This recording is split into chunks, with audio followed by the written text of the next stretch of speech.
السلام عليكم ورحمة الله وبركاته. أهلا وسهلا بيكم يا حبايبي، يا رب تكونوا بخير وأحسن حال. في فيديو جديد على قناتي النهاردة هنعمل مع بعض واحدة من أشهر وأطعم حلويات ونواعم العيد، الغريبة الناعمة اللي بتدوب في البق فعلا. هنعمل الغريبة بالزبدة. الوصفة دي ناجحة جدا وبمقادير مظبوطة بالميزان وبالكوباية، وهنعملها مع بعض خطوة بخطوة لحد ما تطلع معانا ناعمة زي بتاعة المحلات وأحلى كمان. لو بتدوري على غريبة بطعم الزبدة الحقيقي وقوامها ونعومتها مظبوطة من أول مرة، يبقى الفيديو ده ليكي. كمان هقولك على أسرار مهمة تخلي الغريبة تفضل بيضة وناعمة وما تنشفش منك بعد الخبز. يلا بينا نشوف المقادير وطريقة التحضير. بس ما تنسوش لو الفيديو عجبكم تدعموني بلايك وتشتركوا في القناة عشان يوصل لكم كل جديد. ويلا بينا نسمي الله ونبدأ وصفتنا. هنحضر 500 جرام من الزبدة، اي نوع زبدة بتحبيها، يعني نص كيلو. لو بالكوباية هيبقوا كوبايتين وربع من الزبدة الطرية بدرجة حرارة المطبخ. هنفككها شوية كده عشان تبقى سهلة معانا في الضرب. وبعد كده هنحضر 250 جرام سكر بودرة، اللي هو بالكوباية يبقوا كوبايتين الا ربع بعد الطحن، كوباية ونص سكر قبل الطحن. بعد كده لازم ننخلهم، لازم يبقى سكر ناعم كويس ومنخول كمان في نفس الوقت عشان يطلع النتيجة معانا مظبوطة. بعد كده هننخل السكر على الزبدة وهنبدأ نضرب مع بعض السكر مع الزبدة بالمضرب اليدوي كويس جدا. لو عايزة تستعملي مضرب كهرباء او عجان تمام براحتك، بس انا هستعمل المضرب اليدوي. هنفضل نضرب بالمضرب اليدوي حوالي 5 دقايق او 7 دقايق لحد ما اللون يفتح معانا والقوام يبقى كريمي زي ما انتم شايفين كده. دلوقتي هنبدأ نضيف الدقيق بالتدريج. معايا 600 جرام من الدقيق بالكوباية، 4 كوبايات وربع من الدقيق طبعا منخول. هنضيفه واحدة واحدة وهنقلب بالراحة بايدينا. انا بس بجمع العجينة من غير معجن، انا مش هعجن كتير، انا بس عايزة الم الدقيق بالمكونات علشان تتكون معانا عجينة ناعمة وطرية. افضل احط زي ما قلتلك الدقيق شوية بشوية والم العجين بتاعي. واثناء اللم كده بتاخدي كل اللي في الجناب وتنزليه وتلمي كله على بعضه، وتحطي الدقيق برضو شوية بشوية كده وتلمي. اهم حاجة ما تعجنيش خالص زي ما قلتلك، تلمي بس المكونات كلها مع الدقيق وتاخدي الجناب كده وتحاولي تظبطي الطبق برضو اللي انت بتعجني فيه معاكي وتلمي شوية بشوية مع الجناب لحد ما خلاص كده زي ما انت شايفة بدأت تتلم اهيت. وتفضلي برضو تلمي فيها شوية وتظبطيها شوية كده لحد ما توصل معاكي عجينة ناعمة وطرية زي ما انت شايفة كده.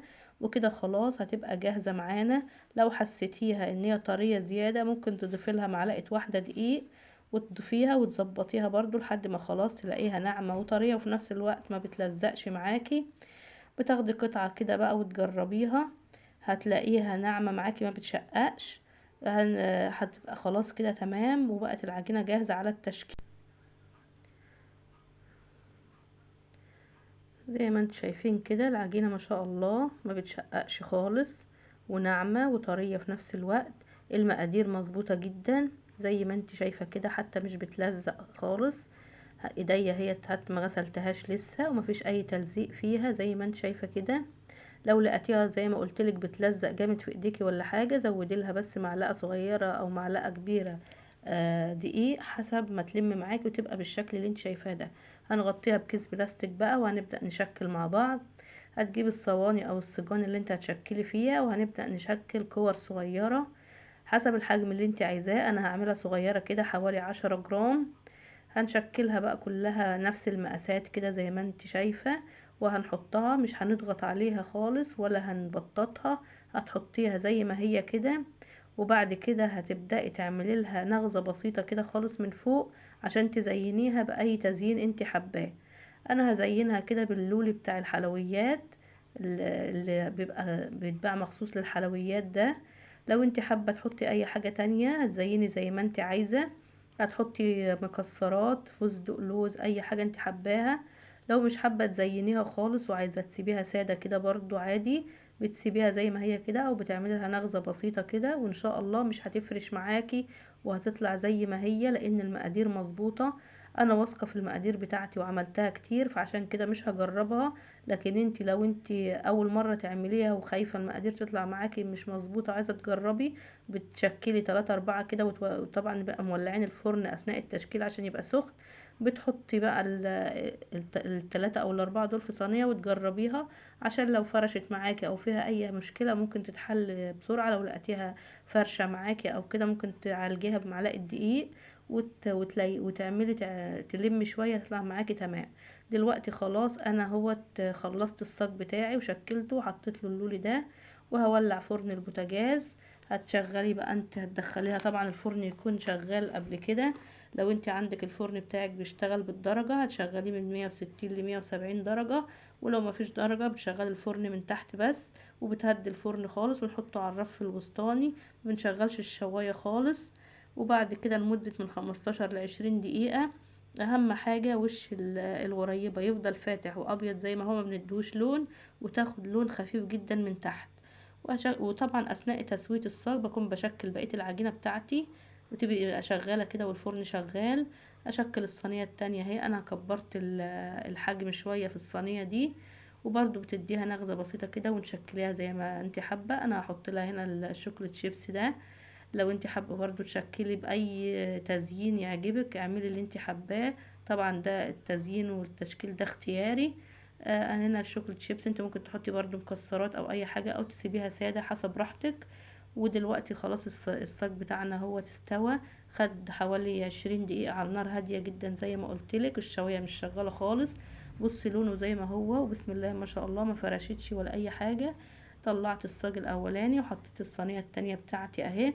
وطبعا بعد ما نطلعها من الفرن بنسيبها تبرد خالص، ما بنلمسهاش، بنسيبها في الفرن لحد ما تبرد، لانها بتطلع طبعا وهي سخنة بتكون طرية ممكن تهري منك.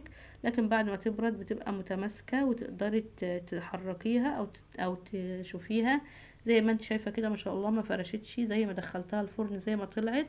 والصينية التانية كمان بتاعتي اهو سويتها، وفي شوية كمان بقيتهم حطيتهم في صاج وحطيتهم في الفرن. ما شاء الله زي ما انت شايفة كده في منتهى الجمال معانا، ما فرشتش ولا حصل لها اي حاجة. المقادير مظبوطة 100%. الشكل اهو التسوية زي ما انت شايفة لونها فاتح وابيض من فوق، وطبعا من تحت واخدة لون خفيف جدا. وزي ما انت شايفة شايفين ما شاء الله الشكل زي ما هو زي ما شكلناه طلع معانا، ولا فرشت ولا عملت اي حاجة. لونها جميل جدا من تحت اهي، تديها لون خفيف جدا زي ما انت شايفة كده. ومن فوق طبعا ما تاخدش اي لون، ومتماسكه وناعمه جدا جدا ما شاء الله. ما اقولكيش على نعومتها، حاجه في منتهى الجمال زي ما انت شايفاها كده، تدوب اول ما تمسكيها كده تدوب معاكي. يعني عشان الغريبه تنجح معاكي هم 4 اسرار و4 خطوات هتعمليهم وتطلع معاكي الغريبه بالشكل ده وفي منتهى الجمال. الزبدة لازم تكون طرية مش سايحة. لو الزبدة بتاعتك سايحة بتحطيها في التلاجة شوية قبل ما تستعمليها وتطلعيها، لازم تبقى طرية. والسكر كمان لازم يكون ناعم جدا ومنخول. وانت بتضربي السكر على الزبدة لازم تضربيهم كويس قوي لحد ما توصليها تبقى زي الكريمة كده، لازم تبقى طرية جدا وهشة زي الكريمة. وما نعجنش طبعا اثناء اضافة الدقيق، ما نعجنش بس يا دوب نلم بدون عجن، نلم الدقيق مع الزبدة والسكر بدون عجن خالص. ان شاء الله لو مشيتي على الخطوات دي هتطلع معاكي احلى واجمل غريبة، وهتطلع معاكي ناجحة جدا حتى لو انتي اول مرة تعمليها. ان شاء الله تجربيها وامشي على الخطوات دي وهتعجبك جدا. زي ما انت شايفة كده ما شاء الله اللهم بارك، المقادير اللي عملناها عملت كمية حلوة قوي، كمية كبيرة وجميلة. لو انت طبعا الكمية دي كبيرة عليكي وحابة تعملي كمية اقل، اقسمي المقادير اللي عملناها دي واعملي نصهم بس. ولو انت حابة تكتري عن كده برضو ضعف المقادير واعملي الكمية اللي انت عايزاها. انا بس اديتك الوصفة والخطوات، وطبعا الكميات دي حسب ما انت تحبي وحسب ما انت عايزة. اهم حاجة امشي على الخطوات صح عشان تطلع معاكي ناجحة وناعمة وفي منتهى الجمال وتدوب في البق زي ما انت شايفاها كده، وتطلع معاكي بالجمال ده وتشرفك قدام ضيوفك وقدام حبايبك. واعمليها وبالهنا والشفا. ولو عجبك الفيديو ياريت تعملي شير للفيديو عشان توصل الوصفة لكل حبايبك والكل يستفاد بيها ويعملها. وكل سنة وانتم طيبين وبخير. وان شاء الله نعمل وصفات للعيد كتيرة جدا. فلو انت جديدة واول مرة تشوفيني وما اشتركتيش في قناتي، اتمنى تشتركي وتفعلي زر الجرس على الكل عشان يوصلك كل جديد. واشوفك على الف خير في فيديو جديد. سلام عليكم ورحمة الله وبركاته.